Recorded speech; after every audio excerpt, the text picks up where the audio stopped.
आणि आता दिवसभरातल्या मोठ्या टॉप 9 बातम्या। छावा सिनेमाचे दिग्दर्शक लक्ष्मण उत्तेकर यांनी शिर्केंच्या वंशजांची माफी मागितली आहे। चित्रपटात गणोजी शिर्केंबद्दल चुकीची माहिती दाखवल्याचा शिर्केंच्या वंशजांचा आक्षेप आहे, तर छावा कादंबरीच्या आधारावर चित्रपट बनवल्याचं उत्तेकरांचं स्पष्टीकरण।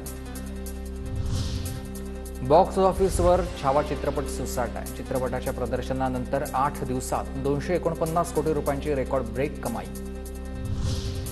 नाशिकमधील सकल हिंदू समाजाचं आंदोलन 7 दिवसांसाठी स्थगित। काठे गल्ली परिसरामधील दर्ग्यासमोर मारुती मंदिर उभारण्याचा दिला होता इशारा।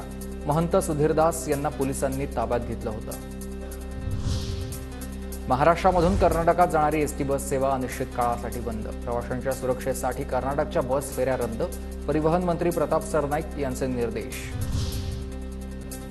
आम्ही मंत्री बसण्याआधी किंवा होण्याआधी शिवसैनिक आहोत। आम्ही हातामध्ये बांगड्या भरलेल्या नाही।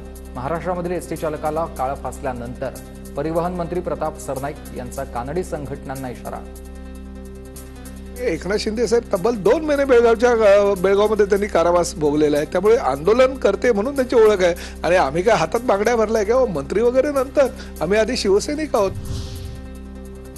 पुण्यामध्ये ठाकरे गटाच्या कार्यकर्त्यांनी कर्नाटकची बस अडवत काळं फासलंय। कर्नाटकात महाराष्ट्राच्या बसला आणि चालकाला काळं फासल्यानंतर ठाकरे गट आक्रमक झाला। ठाकरे गटाच्या कार्यकर्त्यांना पोलिसांनी ताब्यात घेतलंय।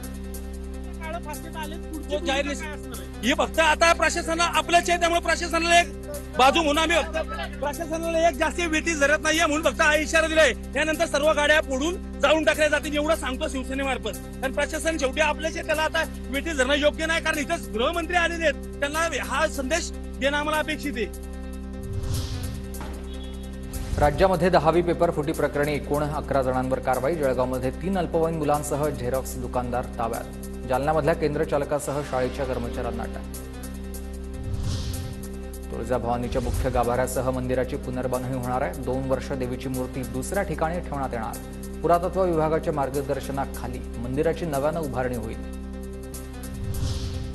कोकणातील प्रसिद्ध अंगणेवाडीमधील यात्रोत्सवाला सुरुवात। भराडी देवीच्या दर्शनासाठी भाविकांची लगबग। मंदिर परिसरामध्ये मोठा बंदोबस्त तैनात। यात्रोत्सवावर 44 कॅमेऱ्याच्या माध्यमातून लक्ष।